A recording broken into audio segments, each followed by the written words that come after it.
పెబ్బేరు సంత స్థలం పేరిట భారీ అవినీతి దోపిడీకి కుట్ర. పుట్టుకలో నైతికత ఉంటే ఇచ్చిన మాట ప్రకారం సంత స్థలం ప్రభుత్వానిదే అని బోర్డు పెట్టాలి, స్వాధీనం చేసుకోవాలి. భూసేకరణ పేరిట నాటకాలెందుకు, ప్రజలను వంచడానికా? రాజకీయ లబ్ధి కోసం విషప్రచారం చేసిన వెధవరండ నాయకులు మాకు ప్రజలకు క్షమాపణలు చెప్పాలని మాజీ మంత్రి సింగిరెడ్డి నిరంజన్ రెడ్డి అన్నారు.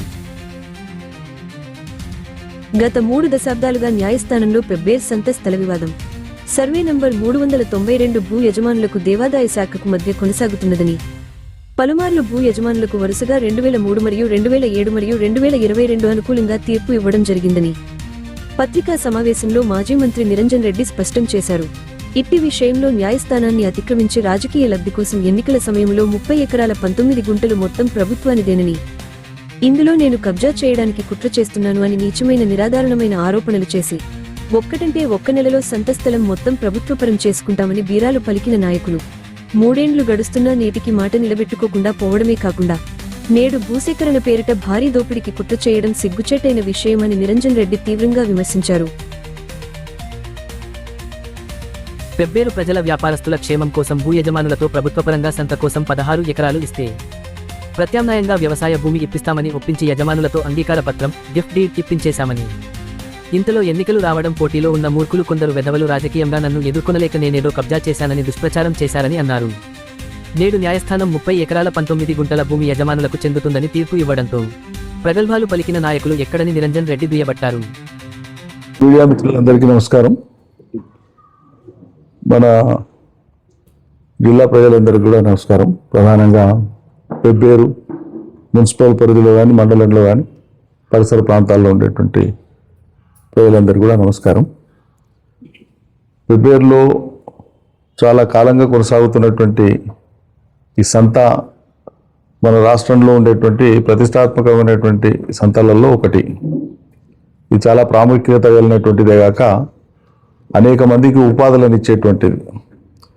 దీని విశిష్టతను, ప్రత్యేకతను దృష్టిలో పెట్టుకునే దూరదృష్టితో ఆ సంత ఎక్కడైతే సాగుతుందో అక్కడ శాశ్వత నిర్మాణాలు చేపట్టాలి, ప్రజలకు, వ్యాపారస్తులకు అందరికీ సౌకర్యంగా ఉండాలని మా ప్రభుత్వంలోనే నిధులను కూడా సుమారు 3 కోట్ల రూపాయల నిధులను మంజూరు చేయించినాం ఆనాడు కేటీఆర్ ద్వారా, మున్సిపల్ శాఖ మంత్రి ద్వారా. అదేవిధంగా అంతకు మునుపు సుమారు 3 దశాబ్దాలకు పైగా, అంటే 30 సంవత్సరాలకు పైగానే ఆ సంత భూమి తమదంటూ తర్వాతి కాలంలో కోర్టుల ద్వారా నిర్ధారణ అయినటువంటి భూ యజమానులు కానీ, అదేవిధంగా లేదు తమకే చెందుతుంది అని చెప్పి వాదిస్తూ వచ్చినటువంటి ఆ ఎండోమెంట్ డిపార్ట్మెంట్ వాళ్ళు కానీ 30 సంవత్సరాలుగా వాళ్ళ మధ్యలో ఆ వివాదం కొనసాగుతూనే వస్తూ ఉండేది. గతంలో కూడా ఈ విషయం నేను సుదాహరణంగా వివరించిన. అయితే స్వార్థపరులు, దొంగలు పనిగట్టుకొని అబద్ధాలు చేసి దుష్ప్రచారం చేసి లబ్ధి పొందామనుకునేటువంటి వాళ్ళు తాము తాత్కాలికంగా విజయం పొంది శాశ్వత విజయం అనుకుంటున్నారు. కానీ దొంగతనం ఎప్పటికైనా బయటపడుతుంది.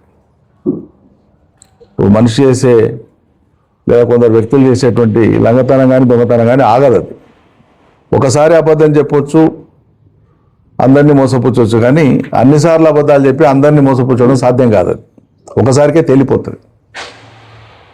అయితే ఆనాడు 35 ఏళ్ల క్రితమే నేనే న్యాయవాదిగా ఓఆర్సీ కోసం అప్పట్లో గద్వాల్లో సబ్ కలెక్టర్ ఆఫీస్ ఉన్నప్పుడు, వనపర్తిలో అప్పటికి ఆర్డీఓ ఆఫీసే కాలే, న్యాయవాదిగా ఆనాడు ఓఆర్సీ కోసం నేనే వేసిన. తదనంతర కాలంలో కొన్నేళ్ల తర్వాత నేను తెలంగాణ ఉద్యమంలో యాక్టివ్ అయిపోయిన తర్వాత ఆ మ్యాటర్ సహజంగానే వేరే న్యాయవాదులు టేకప్ చేయడం జరిగింది. దానికి సంబంధించినటువంటి విషయాలు పలుమార్లు చర్చకు వచ్చినప్పుడు కూడా స్పష్టంగా చెప్పడం జరిగింది. మా ప్రభుత్వం వచ్చినాకనో మేమున్నాకనో అది నిర్ధారణ కాలేదు. 2003లో మొదటిసారి సివిల్ కోర్టు, వనపర్తి సివిల్ కోర్టే అదే భూమిలో ఉండేటువంటి కొంత భాగం జూరాల కాలువ కోసం ప్రభుత్వం సేకరించినప్పుడు ఆ భూసేకరణ పరిహారం ఎవరికి ఇవ్వాలనేటువంటి వివాదం వచ్చినప్పుడు సహజంగానే సివిల్ కోర్టు తీర్పిస్తుంది. అది ఎండోమెంట్ డిపార్ట్మెంట్ కా లేకుంటే ఆ భూమి తమదే అని కోరుతున్నటువంటి ఆ నంద్యోళ్ళ కానీ. వనపర్తి సివిల్ కోర్టు 2003లోనే తీర్పిచ్చింది. అప్పుడు నేను వకీల్ని కాదు, అంటే ఆ కేసులో కానీ వృత్తిపరంగా కూడా నేను అప్పటికే బిజీ అయిపోయాను తెలంగాణ ఉద్యమంలో 2001కే. తీర్పు వచ్చింది 2003లో. కోర్టు తీర్పు ఇచ్చేసింది, ఇది నంబివల్లదే. జూరాల భూమి సేకరణ అయితే జరిగిందో ఆ సర్వే నంబర్లో ఆ అంతభాగానికి పరిహారం వాళ్ళకే చెల్లించాలి. తీర్పు అయింది, పరిహారం కూడా వాళ్ళకి చెల్లించినారు, అయిపోయింది. వాళ్ళు ఓనర్స్ అయిపోయినారు.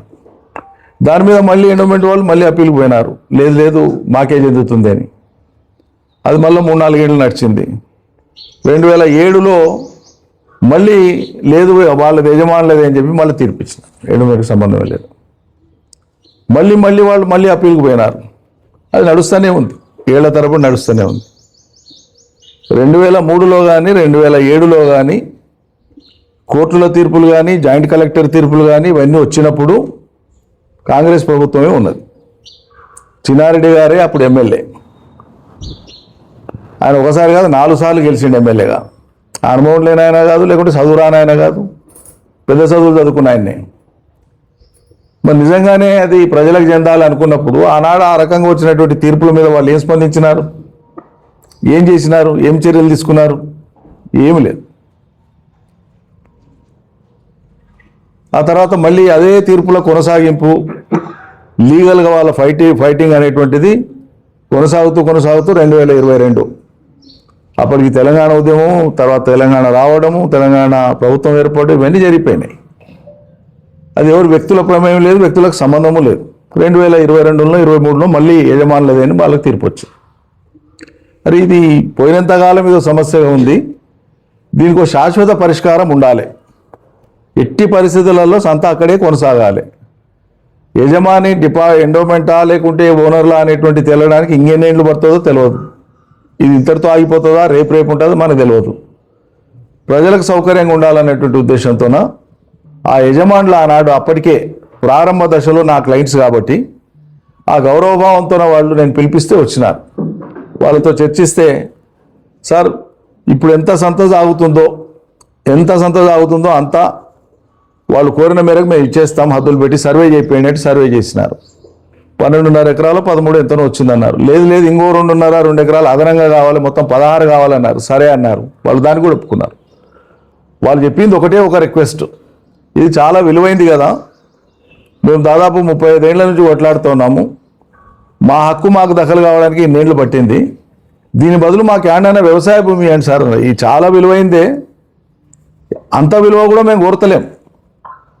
మొత్తం 30 ఎకరాలు చిల్లర ఉంది, సంతకు 16 ఎకరాలు ఎంతో పోతుంది, మిగతాది మాకుంటుంది.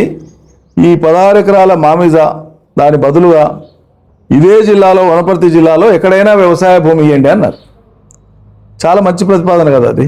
వాళ్ళు అంత విలువైంది కోల్పోయి వాళ్ళు తక్కువకి ఇస్తామంటున్నారు. పైగా హైకోర్టు దాకా పోయింది, హైకోర్టే చెప్పేసింది ఇది యజమానులు వీలే అని. హైకోర్టు చెప్పినాక కూడా ఆ రోజు కావాలని ఉద్దేశపూర్వకంగా మనం గిఫ్ట్ డీడ్ కూడా చేయించినాం, మీ అందరికీ తెలుసు అది.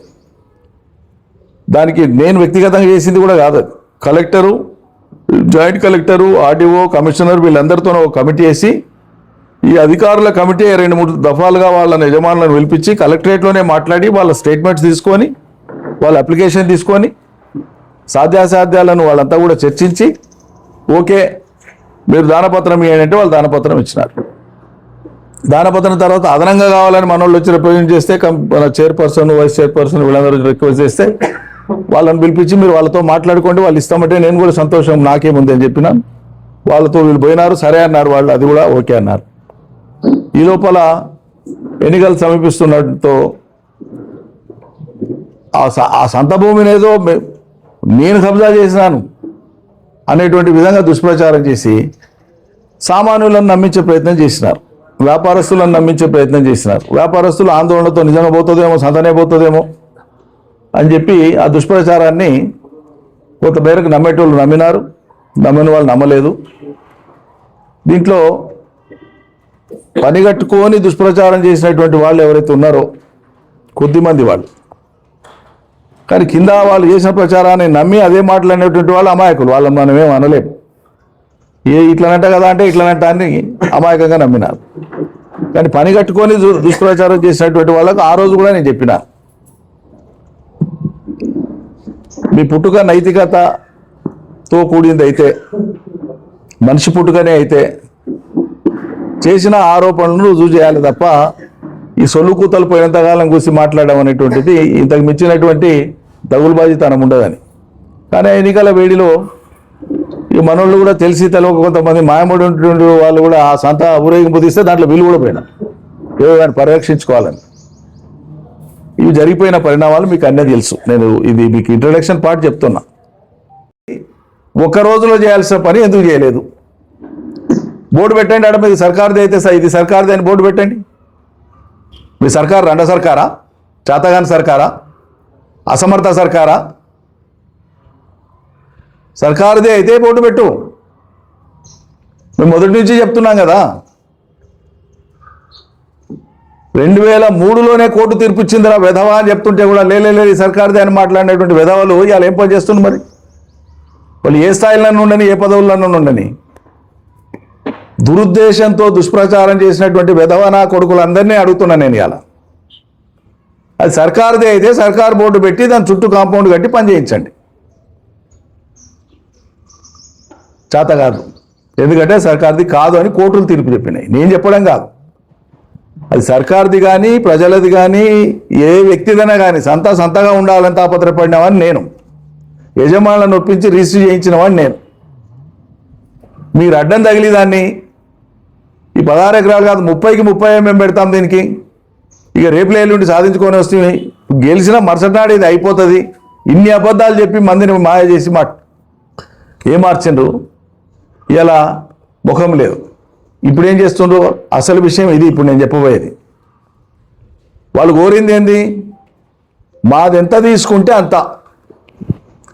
వనపర్తి జిల్లాలోనే మాకు వ్యవసాయ యోగ్యమైన భూమి ఇవ్వండి అని అడిగారు. మీరు ప్రైవేట్ వాళ్ళతో కొనిస్తారా, సర్కారు ఏమన్నా ఉంటే ఆ మండలంలో ఉంటే సర్కారు తీస్తారా, ఇవ్వండి అన్నారు. ఆనాడు మా ప్రభుత్వం ఇవ్వడానికే మేము ఫైల్ కదిలిచ్చినాం.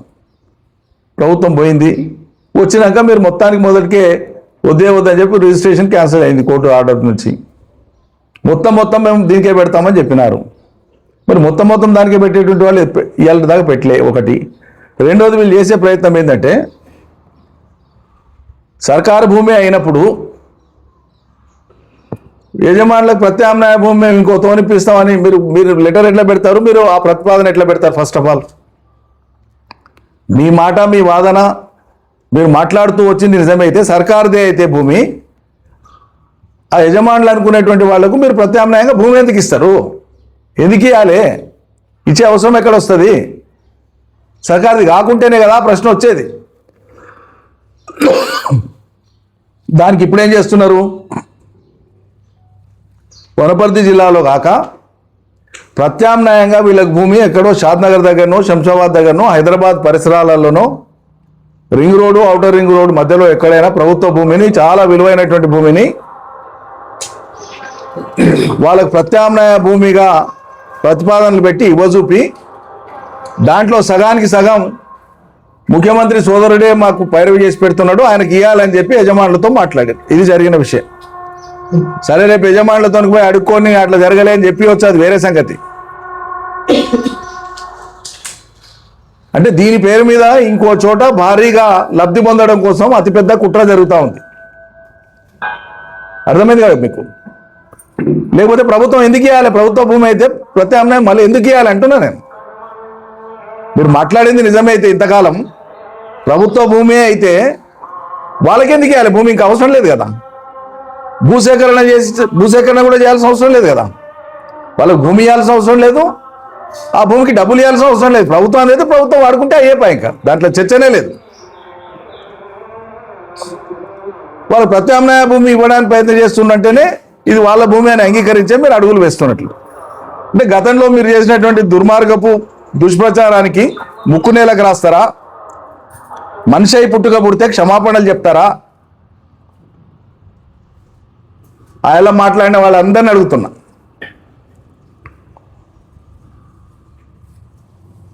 వాళ్ళు ఏ హోదాలన్నా ఉండని, సిగ్గుశరం ఉంటే, మనుషులైతే, మీకు లజ్జ ఉంటే, మానాభిమానం ఉంటే, ఒక మాట ఒకరి మీద అభియోగం మోపి మాట్లాడేటప్పుడు దీని పర్యవసానం ఆడుకుంటుందో అని ఆలోచించకుండా మాట్లాడి ఇవాళ మీరు దొంగ తిరుగుడు మాటలు మాట్లాడినా, ఇంకేదో సమాధానం చెప్పే మాటలు మాట్లాడినా అది అతకదు.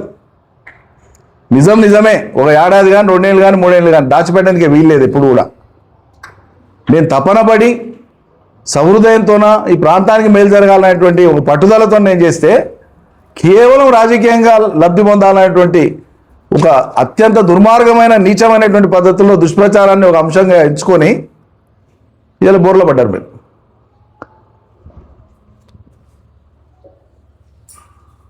అంటే దీని బదులు దీని పేరు చూపి భూసేకరణ ఇక్కడ చేయాలంటే నాలా ప్రకారంగా స్క్వేర్ యార్డ్ పరంగా చాలా విలువ అవుతుంది కాబట్టి, అది డబ్బులు ఎక్కువైతాయి కాబట్టి దానికంటే తక్కువగా ఏదైనా ప్రభుత్వ భూమి ఇవ్వాలి అనే ప్రతిపాదన పెట్టి ఆ ప్రభుత్వ భూమి ఇచ్చేటువంటి పేరు మీద యజమానులకు సగం ఇస్తే చాలు, మిగతా సగం వేరుక తినవచ్చు అనేటువంటి దాంతోన చాలా పగడ్బందీగా ఫైల్ కదిలిచ్చినారు. నేను ముందే హెచ్చరించి చెప్తున్నా ప్రజలకి, అది సర్కారుదే అయితే సాక్షాత్తు ముఖ్యమంత్రి స్పందించి ఇది సర్కారుదే అని ప్రకటన చేసి ఆడ బోర్డు పెట్టేయండి చేతనైతే.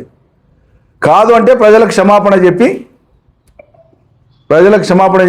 మాకు క్షమాపణ చెప్పి ఏం చేస్తారో ప్రజల ముందు ప్రకటించండి.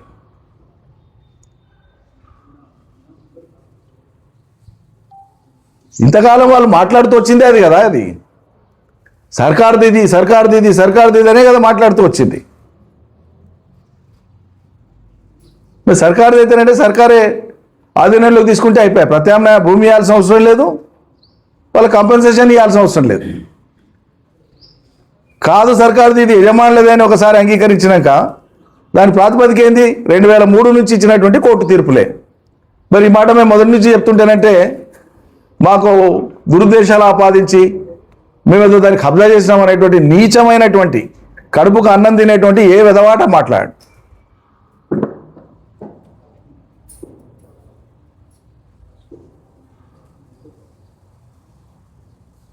ఇంత ఓపెన్గా ఇంత డీటెయిల్గా ఉండేటువంటి మ్యాటర్లో అబద్ధాలు చెప్పి ప్రజల్ని మభ్యపెట్టాలని చూసినటువంటి వాళ్ళు నోటితో మాట్లాడినటువంటి వాళ్ళు కాదు, మలంతో మాట్లాడినటువంటి విధవలు.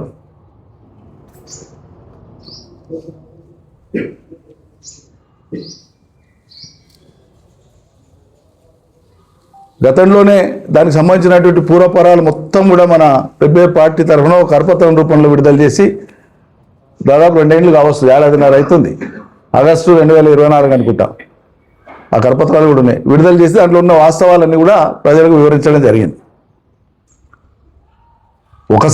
ఒక సీజన్కు ప్రజల్ని మోసం చేయొచ్చు. మొన్న ఎలక్షన్లలో కూడా ఒక సహకారి ఊళ్ళో తెలిసి తెలియక కరపత్రం వేసి పంచిండు ఆయన. గతంలో నేను సాయం చేసినటువంటి ఆయన్నే.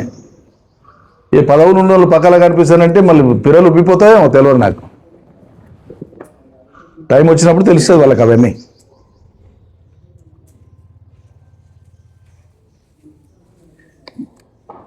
స్ట్రైట్గా మీరైనా రేపు అడగాల్సింది ఒకటే మిత్రమా, మీడియా మిత్రులకు 100 మాటలకు ఒకటే మాట. మీరు అన్నారు ఇది సర్కారుది అయితే పైసలు ఇచ్చి తీసుకోవాల్సిన అవసరం ఏముంది ప్రైవేట్ వ్యక్తులకు? సర్కారుది అయితే వీళ్ళకి ఇంకో చోట భూమి ఇవ్వాల్సిన అవసరం ఏముంది? సింపుల్ క్వశ్చన్ మేము అడిగేది. సర్కారుది కాదనుకున్నప్పుడు మీరు గతంలో మోపినటువంటి నిందలు కబ్జా చేసిరన్నారు కదా, మరి కబ్జా చేస్తే మీరు చర్యలు ఎందుకు తీసుకోలేదు?